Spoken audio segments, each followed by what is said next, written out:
दो बच्चे और पत्नी धनिया को सोता छोड़ एक रात हीरा गांव छोड़कर कहीं चला गया। सुबह जब धनिया सोकर उठी तो पति को न पाकर उसे ढूंढते खेत चली गई। सबसे पूछा पर हीरा को किसी ने नहीं देखा।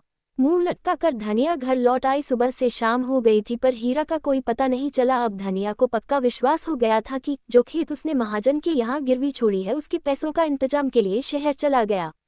नहीं नहीं, ऐसा कैसे हो सकता है, मुझे बताएं बिना कैसे जा सकता है वो। मैं अकेली दोनों बच्चों को। दिल जानता था कि वह शहर ही गया होगा पर मन फिर भी जाने क्यों उसका बेचैन था।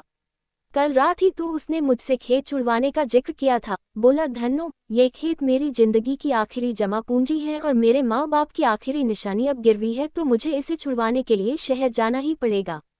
मैंने उससे बहुत विनती की कि वो कहीं नहीं जाए, हम यही कोई ना कोई काम कर खेत छुड़ा ही लेंगे।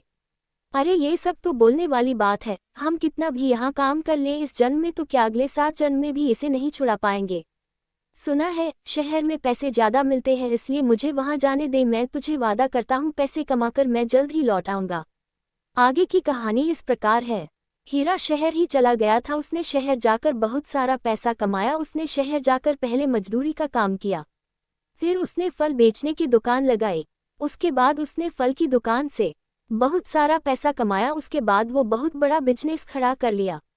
उसकी बीवी जो गांव में परेशान हो रही थी, उसको कुछ नहीं पता था कि आखिर उसका पति कहाँ गया है।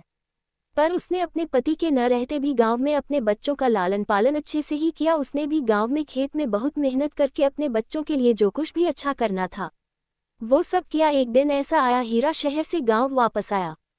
सुबह का समय था। हीरा की पत्नी घर के बाहर खड़ी थी। उसको दूर से दिखा एक बहुत बड़ी कार उसके घर की तरफ आ रही है। कुछ ही देर में कार उसके घर के पास आकर रुकी। कार का दरवाजा खुलता है और उस कार से एक नौजवान सूट बूट में बाहर निकलता है। उसको देखकर हीरा की पत्नी खुशी के मारे फूली नहीं समा रही थी। वो नौजवान कोई और नहीं, उस